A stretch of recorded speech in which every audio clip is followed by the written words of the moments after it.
आज म तपाईहरु समक्ष सानो तर महत्त्वपूर्ण छ भन्ने मलाई लाग्छ त्यो विषयमा कुराकानी गर्छु।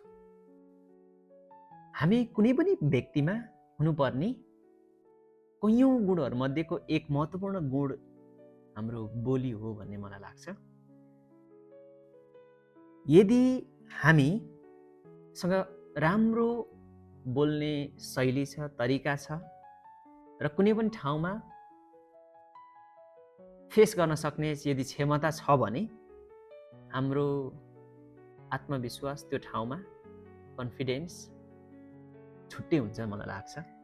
जस्तै हामी बोल्नलाई डराउँछौँ भने पढ्दाखेरि त्यहाँ कोही एक शिक्षकले केही मलाई उठाएर सोधिहाल्नुहुन्छ कि भन्ने कुरामा ढुकढुकी हुन्छ।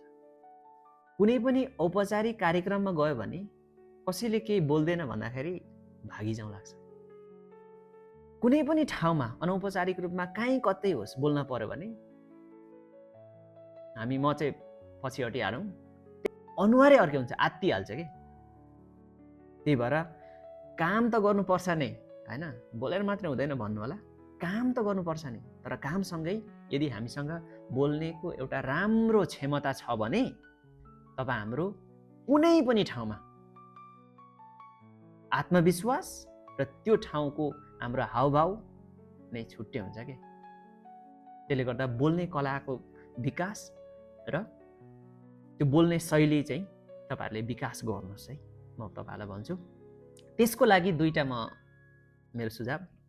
एउटा कुरो, तपाई हामी सबैसँग अहिले स्मार्टफोन छ। त्यसको अगाडि बसेर क्यामेरा खोलेर कुनै न कुनै विषयमा र्यान्डम तरिकाले बोल्ने गर्नुस्। अर्को कुरो, टिकटक बनाउनुहुन्छ सबैले हो, र टिकटक बनाउँदाखेरि पनि यसरी बोलेर चाहिँ टिकटक बनाउने गर्नुस्। नदेखाउनुस्, पब्लिस नगर्नुस्, तर आफैले त्यसलाई हेर्नुस्। अर्को कुरो, ऐना तपाईहरु समक्ष सबैको कोठामा हुन्छ नै। ऐनाको अगाडि पनि आफै एक्लै हुँदा होस्, बेलुका अथवा कुनै समय मिल्छ त्यसरी बोल्ने बानी गर्नुस् है। त्यसले पनि निरन्तरको अभ्यासले हामीमा बोल्ने कला, बोल्ने शैलीलाई चाहिँ धेरै हदसम्म सुधार गर्छ भन्ने मलाई लाग्छ र मेरो त्यो चाहिँ अनुभव पनि हो। धन्यवाद।